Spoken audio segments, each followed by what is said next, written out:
é a expressão da criatividade, da cultura e das ideias de uma sociedade. Na África dos séculos XX e XXI, as obras literárias ganharam a força do sentimento anticolonialista. Escritores usaram a força das palavras em defesa de um sentimento de liberdade que tomou conta dos países africanos a partir dos anos de 1950. Muitos, como Agostinho Neto ou Leopoldo Senghor, abandonaram temporariamente as letras para se dedicarem à política. Mas a literatura também se dedicou às outras causas. Na África do Sul, ela denunciou a deterioração da sociedade provocada pela política do apartheid. No Nova África desta semana, você tem um encontro comigo e com Márcio Werneck, com alguns dos escritores africanos que fizeram e ainda fazem a história desse continente. O Nova África está começando. O arquipélago de Cabo Verde fica a 500 quilômetros da costa atlântica do continente africano. O país, que conta com pouco mais de 500 mil de habitantes, guarda uma enorme proximidade com a cultura e a realidade brasileira. Em Cabo Verde se fala português e o crioulo, uma língua que mistura palavras da costa ocidental africana, a língua que os cabo-verdianos herdaram de Portugal. Em Cabo Verde, a influência brasileira começou ainda no século XX. Há muita similitud em termos da cultura cabo-verdiana e da cultura brasileira, do aspecto também mesmo físico e social, nomeadamente, principalmente com o Nordeste brasileiro. Nós encontramos muita coisa de Cabo Verde que parece muito ao Nordeste brasileiro, por exemplo, a questão da seca, da fome, etc. E há uma certa intertextualidade entre a literatura cabo-verdiana e a literatura brasileira, nomeadamente, por exemplo, com o brasileiro Graciliano Ramos e a poesia e a literatura cabo-verdiana sobre a seca e a fome. Portanto, essa poesia do Nordeste. O Jorge Barbosa também teve alguma influência nos escritores cabo-verdianos. Portanto, e a música. Houve muita influência através da música, porque há muita música cabo-verdiana que tem uma influência enorme do Brasil, do samba brasileiro, dos chorinhos e modinhas. Então, há uma grande empatia, digamos assim, uma grande afinidade entre a cultura, a literatura cabo-verdiana e a cultura e literatura brasileira. O poeta Manuel Bandeira cantou a Pazárgada em 1954. Os poetas de Cabo Verde criam a Pazárgada em sua própria terra. O Gabriel Mariano fala muito da questão do partir, querer partir e ter que ficar, e querer ficar e ter que partir também. Ele faz disso, mas os poetas do procedimento literário têm uma voz muito contestatária no sentido de não querer aceitar as coisas. E daí que haja, por exemplo, um poema de Ovídio Martins que diz: suplicarei, berrarei, matarei, não vou para a Pazárgada. Portanto, ele nega a Pazárgada, está a ver? Que é o suplemento literário. E o Gabriel Mariano está nesta linha do Ovídio Martins, que não quer ir para a Pazárgada, porque a Pazárgada é o sonho. A Pazárgada é o ostracismo, a Pazárgada é a saída de Cabo Verde e negar Cabo Verde. E os poetas do suplemento literário não queriam negar Cabo Verde, queriam afirmar Cabo Verde, queriam afirmar a identidade cabo-verdiana, a cultura cabo-verdiana. José Gabriel Lopes da Silva, conhecido como Gabriel Mariano, é o maior representante dessa geração de escritores de Cabo Verde. Juiz de direito, poeta e contista, publicou 13 livros entre 1958 e 1993. Gabriel Mariano é um escritor que eu diria explosivo no sentido de provocar essa tensão entre a tradição e a modernidade e de poder projetar um pouco o espírito da época cabo-verdiana. Gabriel Mariano é uma referência da literatura cabo-verdiana, com obras marcantes na poesia cabo-verdiana. Quase sempre o regresso a Gabriel Mariano para projetar um pouco o que aconteceu em Cabo Verde e se poder projetar o futuro de Cabo Verde. o Gabriel Mariano está um pouco no ponto de colisão entre a tradição e a modernidade em Cabo Verde.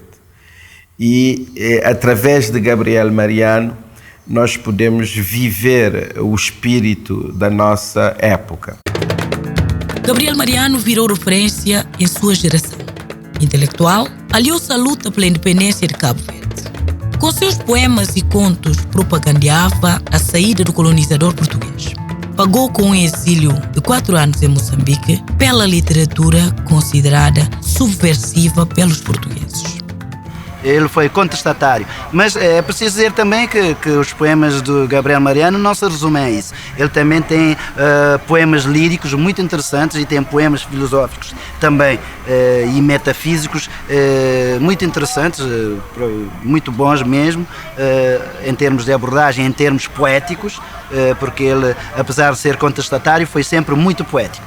Um poema emblemático do Gabriel Mariano é o poema Capitão Ambrósio, que é um poema que fala de uma revolta que houve em Cabo Verde, de uma sublevação da população de São Vicente, liderada por o Ambrósio, que era uma personagem de então que fez essa sublevação. Então ele agora transformou isso num poema emblemático, portanto ficcionou depois toda essa situação que de facto aconteceu, essa realidade. Ele depois transfigurou essa realidade, tendo como ponto de partida essa sublevação.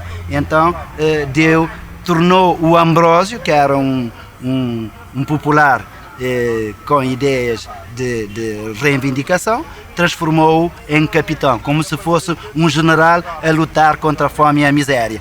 E aí ele escreveu o Capitão Ambrósio, que diz assim: bandeira, bandeira negra, negra bandeira da fome, em mãos famintas erguidas, guiando os passos, guiando, livre e luzindo, inquieta e livre luzindo, luzindo a negra bandeira, clara bandeira da fome. De Cabo Verde, vamos para a África do Sul conhecer uma das mais renomadas escritoras africanas atuais. Nadine Gordimer está próxima dos 90 anos de idade.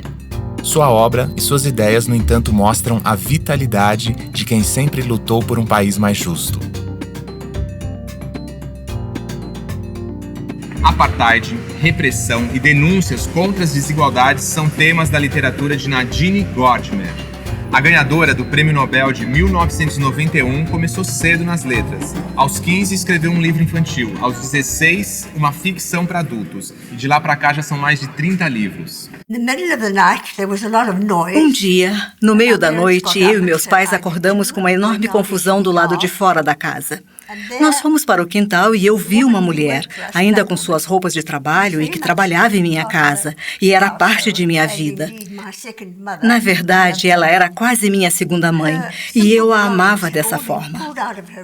Seus pertences tinham sido jogados na rua e seu quarto tinha sido todo revirado. O que tinha acontecido é que os negros não tinham permissão para comprar bebidas alcoólicas naquela época. Então, eles produziam bebidas em casa e ela era suspeita de estar fazendo isso. Haviam policiais negros e brancos. Os brancos no comando e os negros fazendo o trabalho sujo. Eles não perguntaram nada, não encontraram nada, e aí foram embora. Eles não apresentaram um mandado de busca. Eles apenas entraram na propriedade, que era uma propriedade privada, e minha mãe e meu pai não os desafiaram de maneira alguma. E isso ficou martelando na minha cabeça. E mais ou menos uns 2 anos depois, eu tinha uns 12 anos de idade, eu escrevi uma história baseada nisso. Branca, filha de imigrantes judeus, amiga de Nelson Mandela e ativista política, teve muitas de suas obras censuradas. Para a escritora sul-africana, o ofício de escrever não pode ser apartado da realidade em que o autor está inserido. Eu acho que foi Albert Camus, o grande escritor francês, que disse: e isso está em algum túmulo, em algum lugar. Ele disse: no dia em que eu não for mais do que um escritor, eu devo parar de ser apenas um escritor. Não é o suficiente. Se você vive numa situação de grande conflito, como as pessoas viveram na Alemanha nazista, se você vivesse na África do Sul durante o apartheid e você fosse razoavelmente articulado, você deveria usar sua habilidade com as palavras de uma forma ou de outra, eu acho. E não somente a sua habilidade com as palavras para escrever apenas, mas usar isso em toda a sua vida. And not only your skill with the word, but in your life. A África do Sul mudou e Nadine acompanha com atenção o que vem acontecendo no seu país. Sua obra espelha essas mudanças. Ela fala de homossexualismo, de casais interraciais, de um país que parece ter encontrado o caminho para construir uma sociedade mais justa.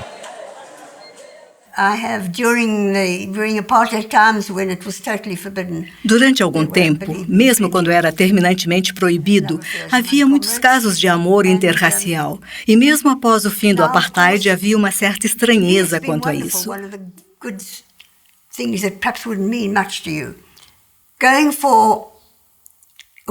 Agora, é claro que para mim tem sido maravilhoso fazer uma caminhada no lago do zoológico, por exemplo, e ver uma mulher branca e um homem negro se acariciando embaixo de uma árvore. Tempos atrás, a reação era: meu Deus, eles vão ser presos em flagrante. Tornou-se normal. E normal e natural ver uma mulher branca e um homem negro namorando embaixo das árvores. Todos nós fazíamos essas coisas quando éramos jovens, mas tínhamos muita tendência a acreditar que algumas pessoas seriam presas por isso. Hoje tenho que dizer para mim mesma: não, está tudo bem agora.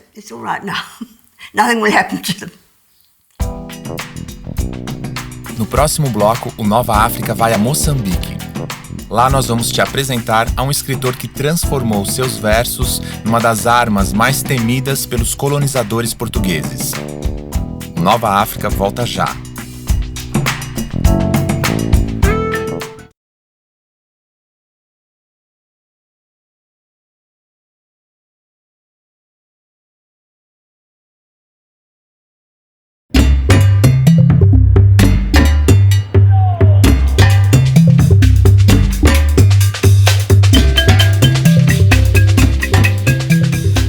Karingana, o Akaringana.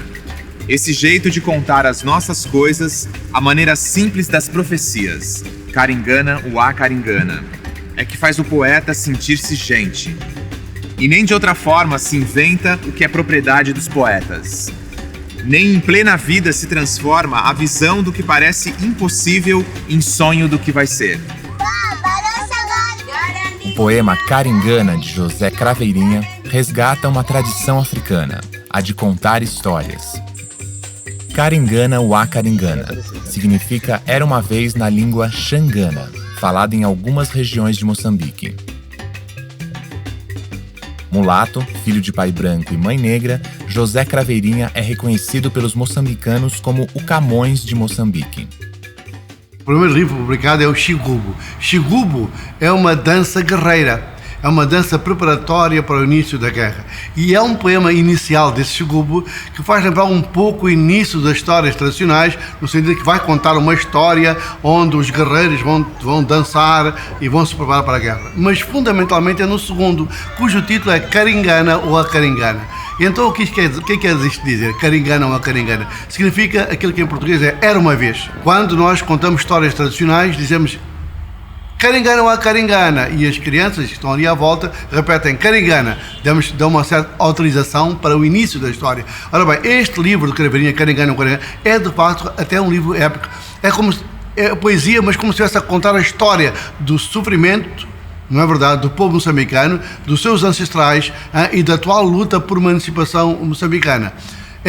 É futurista porque, inclusive, esse livro acaba com um poema chamado Siavuma. Siavuma significa em português mais ou menos assim seja, na língua do Sul, que ele é premonitório. É por isso que das coisas que irão acontecer depois, da liberdade, das dificuldades que vão aparecer, mas algumas conquistas grandes que os nossos olhos hoje já veem. E Craveirinha é por isso que é considerado o poeta dos vaticínios infalíveis. Seguindo as ideias de Noêmia de Sousa, abraçou a causa de espelhar aquilo que Moçambique estava sofrer em termos de repressão colonial na tal altura em que ele viveu, né? Se fala de africano é que ele representava aquela corrente da negritude.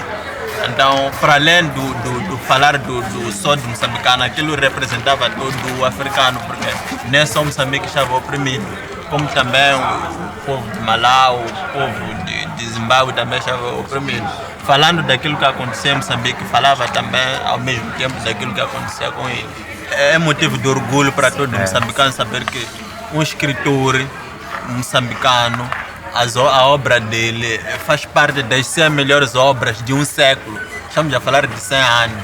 Cultuado como herói nacional, o poeta fez dos seus livros uma bandeira contra o colonialismo português.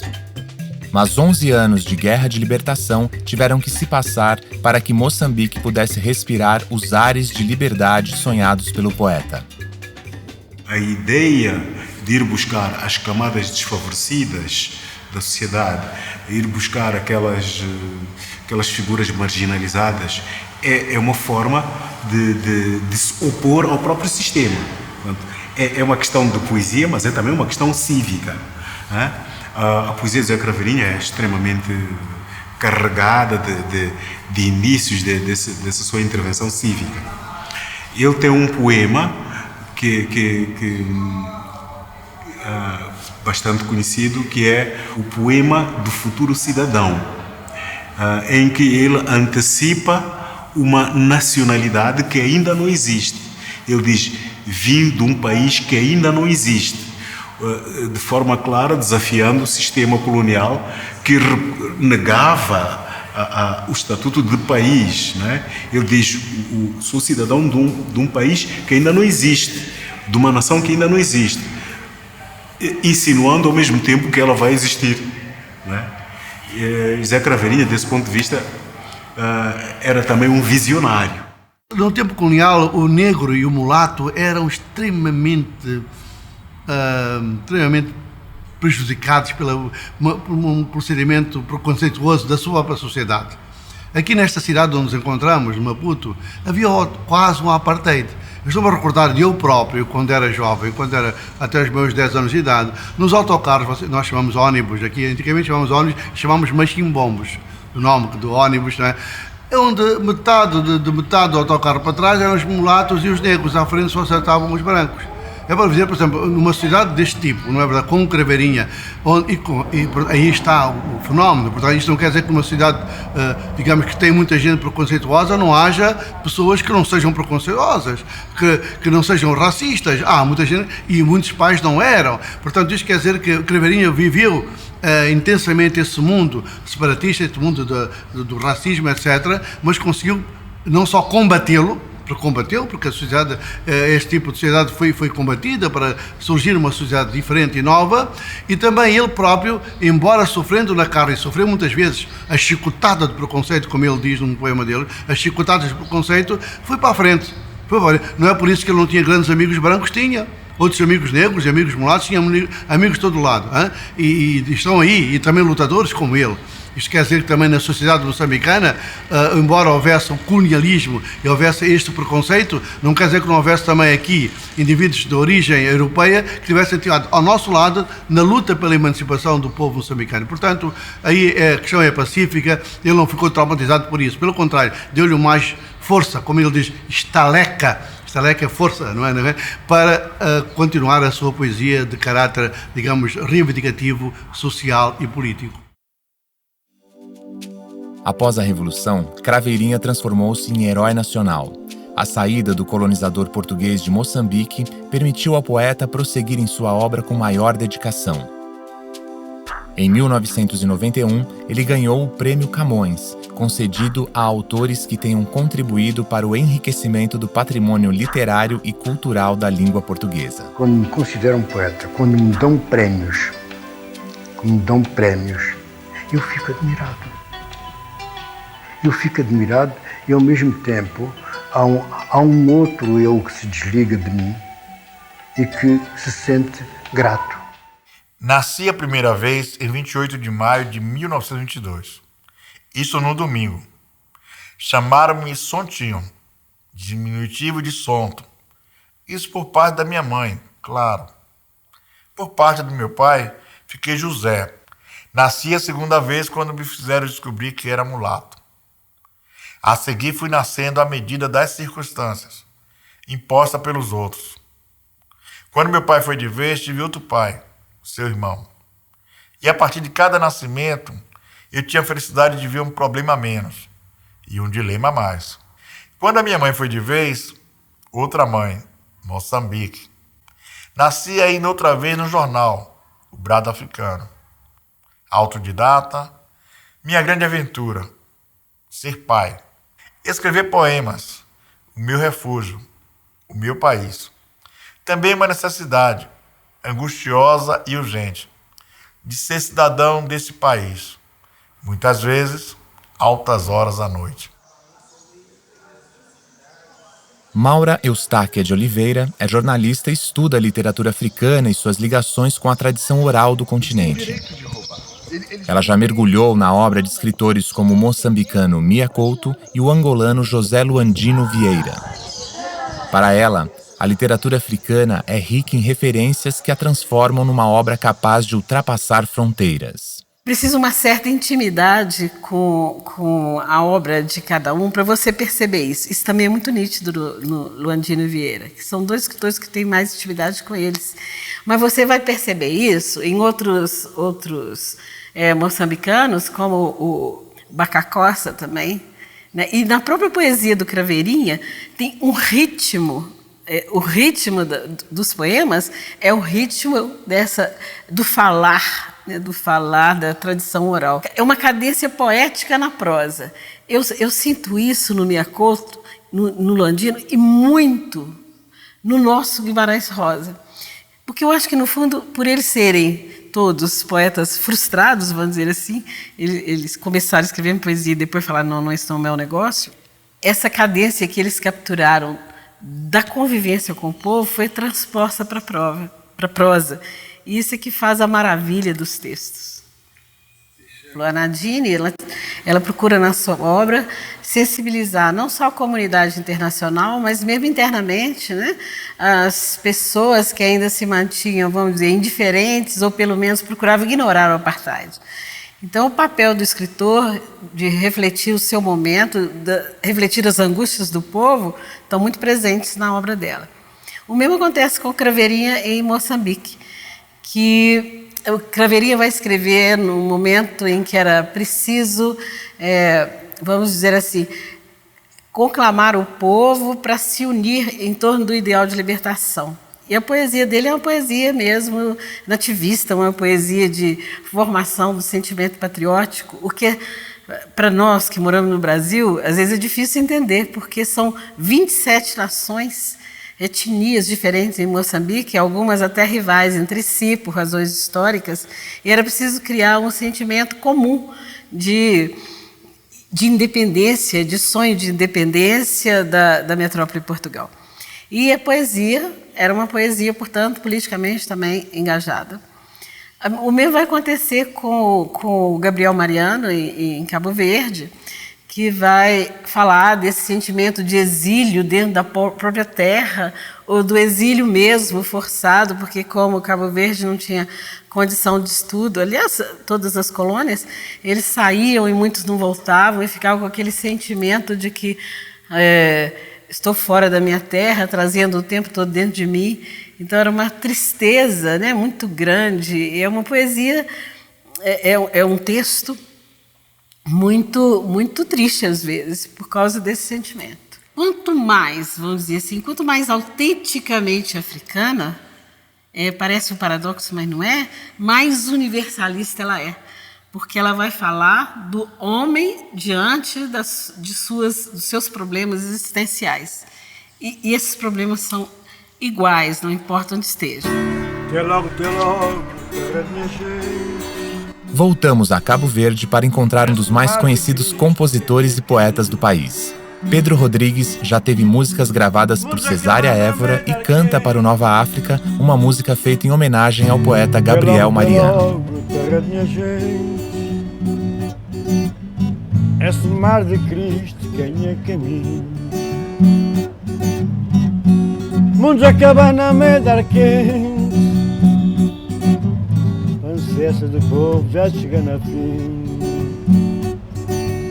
E as coisas tudo fica perdido.